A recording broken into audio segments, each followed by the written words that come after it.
octubre de 2017, Cataluña organizó un referendo por la autodeterminación sin el consentimiento del Gobierno de España.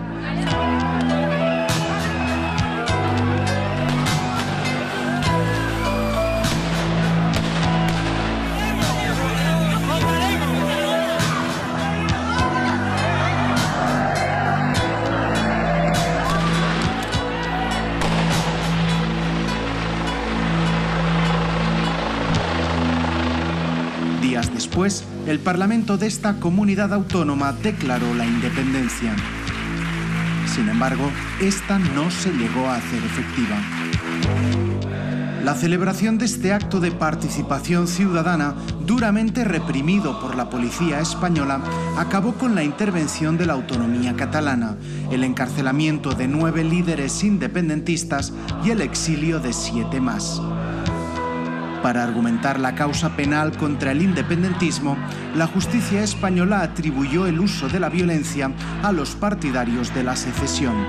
Políticos y medios se sumaron a este relato.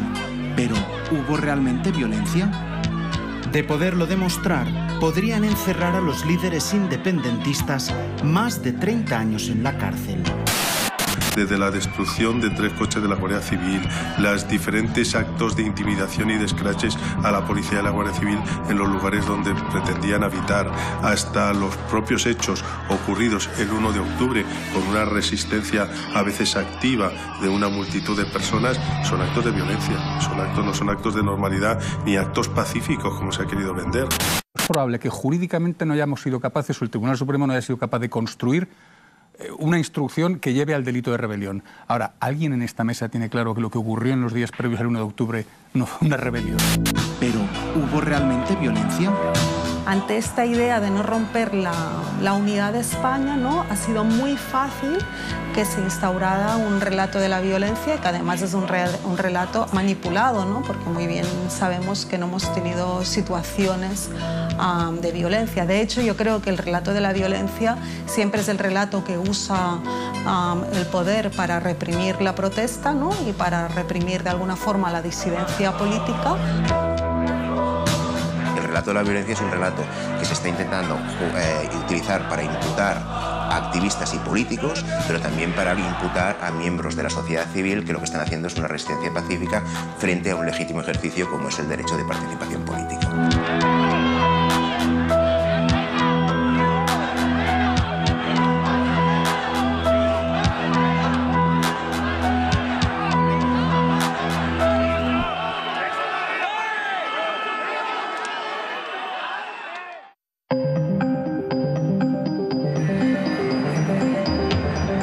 Cataluña es portada en todos los medios internacionales desde que en 2012 comenzó a movilizar a millones de ciudadanos en sus calles en un reclamo por la independencia. Un sentimiento identitario profundamente arraigado al territorio, así como la recentralización de España, liderada por las élites políticas de Madrid, fueron las principales causas del crecimiento del secesionismo, una opción política que cuenta, sin embargo, con por lo menos 3 siglos de vida. Ante el reclamo masivo de unas movilizaciones históricas en Europa, los dirigentes políticos catalanes recogieron el guante de la voluntad de muchos y empezaron a trabajar para la celebración de un referendo que revelara si en Cataluña hay una mayoría a favor de la autodeterminación o no. O referéndum o referéndum. Tras pedir la autorización al Gobierno de España para celebrarlo y que éste lo denegara hasta en 18 ocasiones, y después de una consulta popular en 2014, Carles Puigdemont optó por celebrarlo de forma unilateral y vinculante. Voleu que Catalunya sigui un estat independent en forma de república? La fecha de la convocatoria electoral fue el 1 de octubre de 2017. Al gobierno de Mariano Rajoy no le gustó nada. A los catalanes unionistas tampoco. A medida que se acercaba la fecha, había más tensión.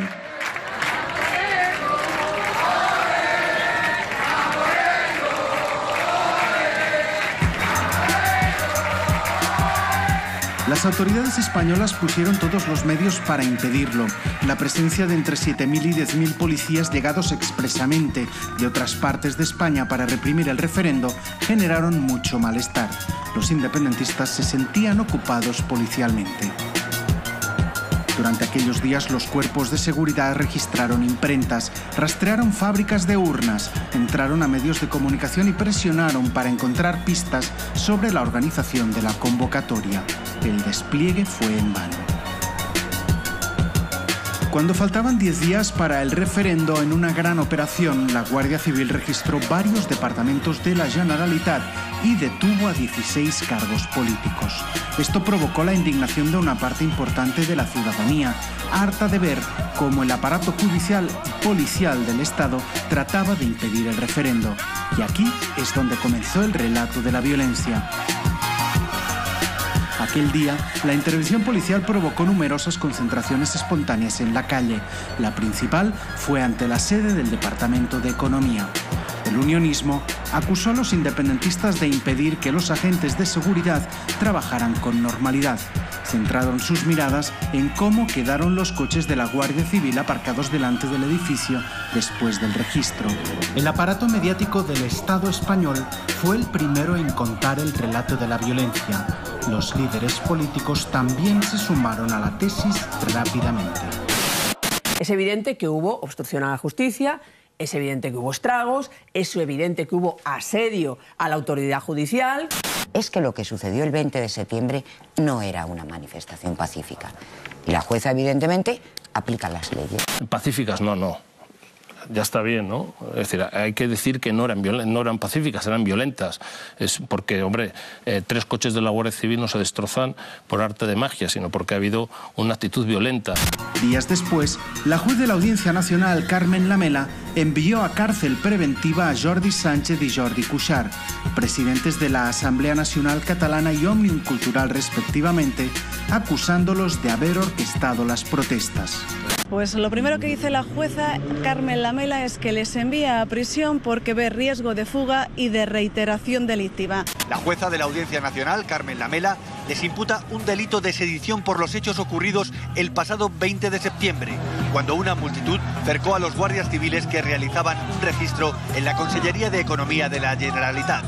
Son los días 20 y 21 de septiembre. Concentraciones promovidas por ellos, orientadas a la protección de sus gobernantes, asegura Lamela, y para impedir el trabajo de la Guardia Civil. La madrugada del 20 de septiembre fueron quienes arengaron y dirigieron a las masas. Y no precisamente pacíficas. Los agentes no pudieron abandonar completamente el edificio hasta las 7 de la mañana del día siguiente.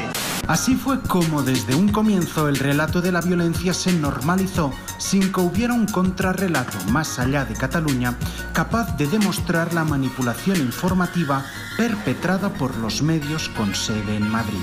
¿Hubo violencia durante el proceso independentista? Más de 300 actos que suponen ejercer violencia. Yo preferiría que él me explicara qué es lo que entiende por violencia. ¿Se entiende como violencia o no la ocupación que hubo de todas las inmediaciones de la Consellería de Economía? Se refiere el ministro a estas imágenes. Pertenecen a días previos al referéndum ilegal. Cientos de manifestantes independentistas asedian durante horas la consejería. Su objetivo, dejar atrapados en el interior a los guardias civiles que participaron en los registros.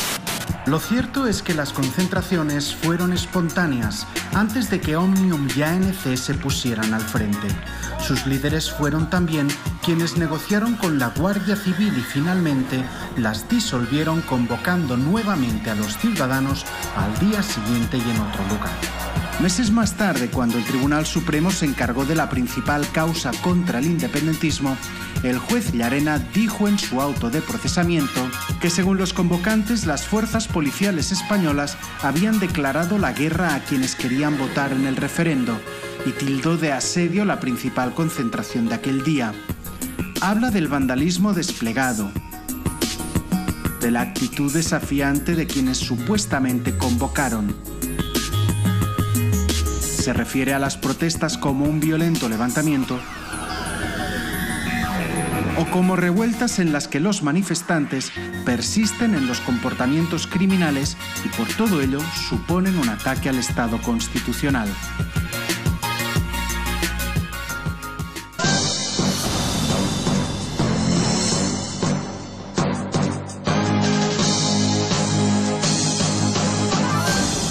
Es evidente que el auto no se sostiene. El auto pretende hacer encuadrar en la terminología del Código Penal, con unos conceptos preestablecidos, unos hechos que para nada se pueden encuadrar en este marco legal. Este relato de la violencia puede ser porque no aparecen contrarrelatos, ¿no? Un contrarrelato fuerte desde la izquierda, ¿no?, que combata este relato de la violencia que ha desarrollado el Estado español, ¿no?, a través de su aparato judicial, ¿no?, de su poder ejecutivo, ¿no?, de casi todo el arco parlamentario, ¿no?, y, como decías, de los medios de comunicación. A lo largo del día, las manifestaciones, nosotros podemos dar fe que fueron pacíficas. Sí que es verdad que hubo periodistas que se subieron encima de 2 coches de la Guardia Civil y que los abollaron, pero era para tomar imágenes. Y después recuerdo que cuando, pasadas las 12 de la noche, llegué a casa, puse el canal de 24 horas de información y en directo vi cómo Jordi Sánchez y Jordi Cuixart, los líderes del movimiento cívico, estaban llamando a la gente a que se fuera a su casa. Me pasó una escena increíble, que es que un manifestante me llevó hasta la puerta de uno de los coches de la Guardia Civil y me abrió literalmente la puerta de delante, ¿no?, del conductor del coche. Y me dijo que los 2 coches estaban abiertos. Por la tarde, a la prensa nos llegó la noticia que los coches no solo estaban abiertos, sino que estaban cargados de armas y munición. ¿A quién se le ocurre dejar armas en el interior de un coche policial abierto? ¿Hasta qué punto eso es un olvido o es una provocación? Podía haver passat qualsevol cosa, però no passó. Ara mateix el president de l'Assemblea Nacional, Jordi Sánchez, i també el president d'Òmnium Cultural, Jordi Cuixart, s'han enfilat a sobre d'un dels cotxes de la Guàrdia Civil. Los señores conocidos como Jordis no han cometido ninguna conducta tipificada en el Código Penal. Los Jordis son los primeros que entran en prisión y los primeros que se les imputa rebelión. Bueno, esto es una reacción del aparato judicial del Estado frente a la no capacidad de detener la realización del referéndum y por tanto se tiene que imputar a alguien y se tiene que sancionar a alguien y se tiene que sancionar a alguien e intentar sancionar a alguien de movimientos sociales. ¿Por qué? Porque esto es fruto de que compartas o no compartas una voluntad de la sociedad de participar en un referéndum. El papel de ellos fue de gestionar a la masa de gente para que se tranquilizara y alertar que cualquier persona que causara incidentes fuera aislada por el resto de manifestantes, que por suerte no pasó, ¿no? Se subieron al coche de la Guardia Civil precisamente para, y esto está grabado, los medios de comunicación que han querido lo han emitido así, sin tergiversar las imágenes, se subieron para solicitar a la gente que abandonara el lugar, que se retiraran, que la convocatoria había sido un éxito y que ya se podían retirar, no para incitar a las masas a ningún acto ilegal o tumultuario, que es la palabra que se está utilizando, dado que es la única que cabía en el Código Penal. D'una manera tranquil·la, avui, en pocs moments, dissolguem aquesta convocatòria. Vemos que no hay ningún tipo de violencia y en todo caso ellos que están en prisión por esto son los que están intentando parar que algunos manifestantes no realicen daños públicos o daños contra la propiedad, pero en ningún momento hay una violencia que se puede equiparar al concepto de rebelión. No me gusta que la gente suba encima de los coches de la Guardia Civil y que haya un riesgo de que alguien pueda abrir una puerta de un coche con armas en el interior. No me gusta, pero eso no es violencia. Meses más tarde supimos que el relato de la violencia comenzó a construirse antes de las protestas. Así lo reflejó uno de los abogados de Carles Puigdemont en la televisión pública catalana. Antes de la presentación de la querella y antes del 1 de octubre y antes del 20 de septiembre, el fiscal señor Massa, según documentación que nosotros hemos descubierto en el procedimiento alemán, ya estaba investigando al gobierno de Cataluña. Eso está documentado. ¿Por qué? Porque el juez Llarena, cuando se desesperó y mandó toda la documentación a Alemania, se le colaron unos documentos que parece que no deberíamos de haber visto. Clar, però l'1 d'octubre ja estava anunciat. Sí, pero incluso antes. Porque mi pregunta es, ¿cómo se puede estar investigando una sedición del 20 de septiembre, por ejemplo el 14 de septiembre, si no se ha producido, o una rebelión del 1 de octubre, el 14 de septiembre, que es hasta donde tenemos documentación? El día que tengamos toda la documentación, tal vez la historia se va a escribir de otra forma, ¿no? El 1 de octubre llegó.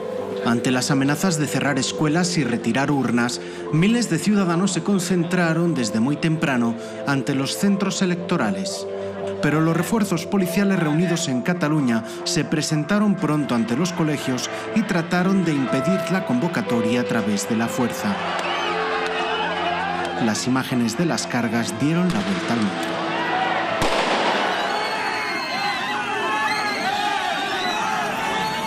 La absoluta irresponsabilidad de la Generalitat ha tenido que ser suplida por la profesionalidad de las fuerzas y cuerpos de seguridad.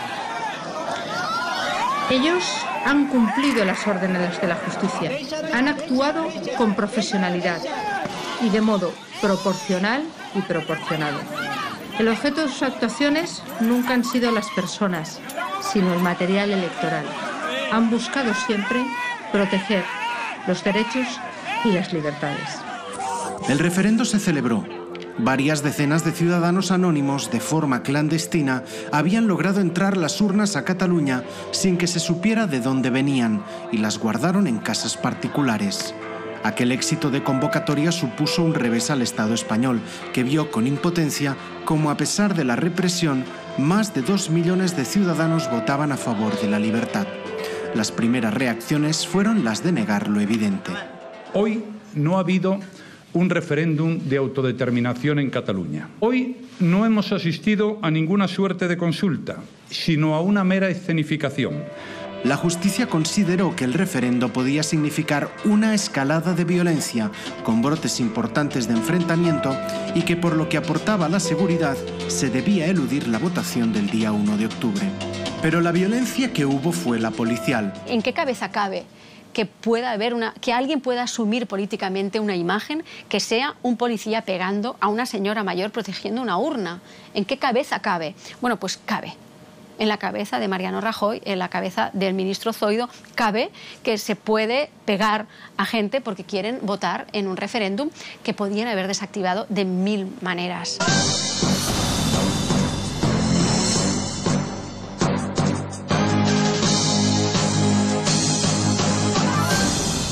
Aquel mes de octubre acabó con una declaración de independencia avalada por el resultado del referendo, una declaración que no llegó a aplicarse y que supuso la intervención de la Generalitat y la disolución del Parlament. 9 personas acabaron en prisión, entre ellos el vicepresidente catalán Oriol Junqueras, y 7 más marcharon de España para buscar el paraguas de la justicia europea, entre ellos el presidente Carles Puigdemont. Europa les acabaría dando la razón.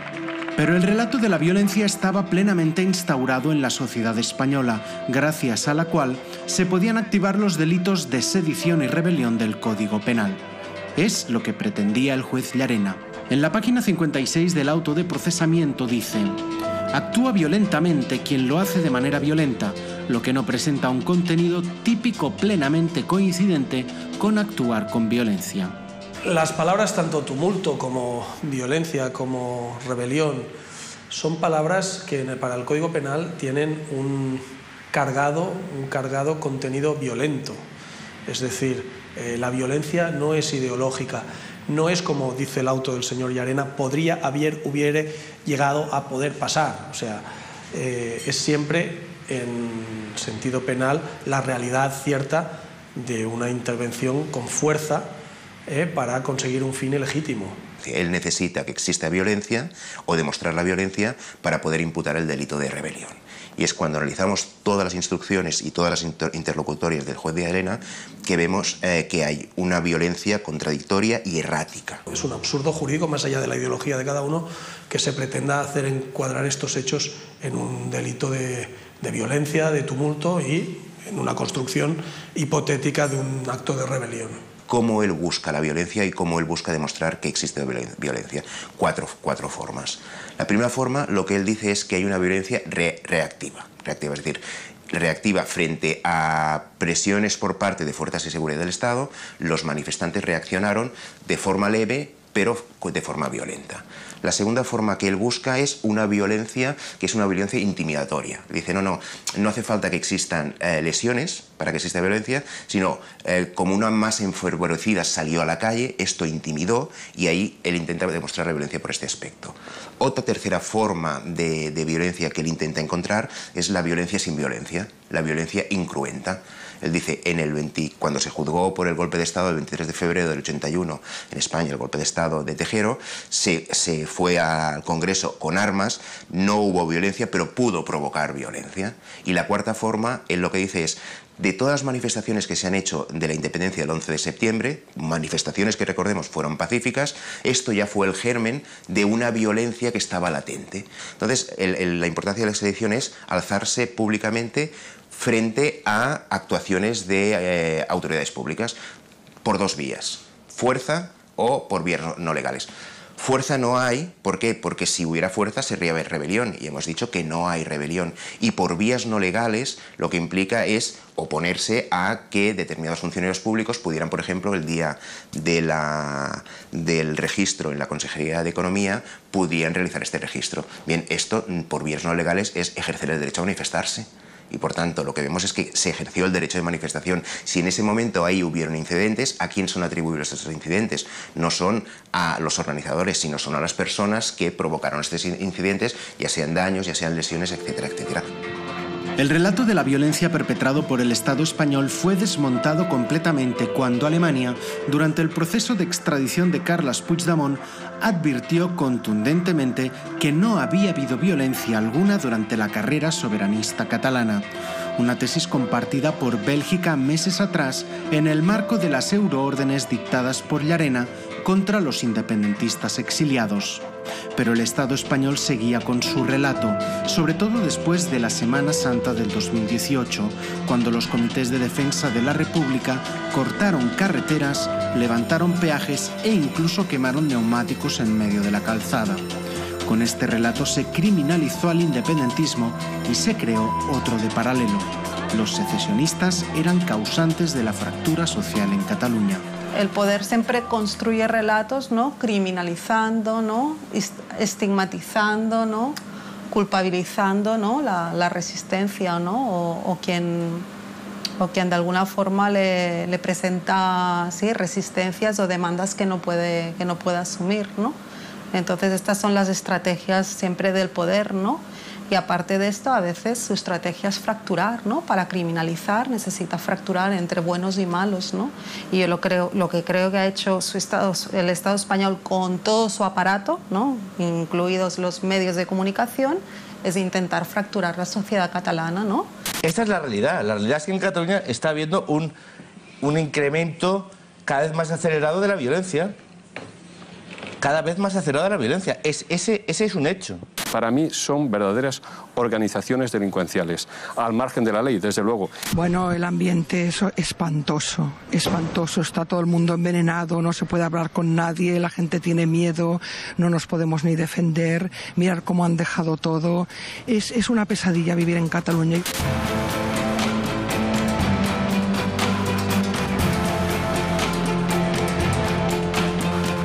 En Cataluña surge todo otro relato, ¿no?, que lo que plantea es que las leyes y la propia Constitución se pueden cambiar y se pueden transformar, y que por lo tanto democracia también es escuchar las demandas de los movimientos y de la ciudadanía y transformar la ley, que esto también es democracia.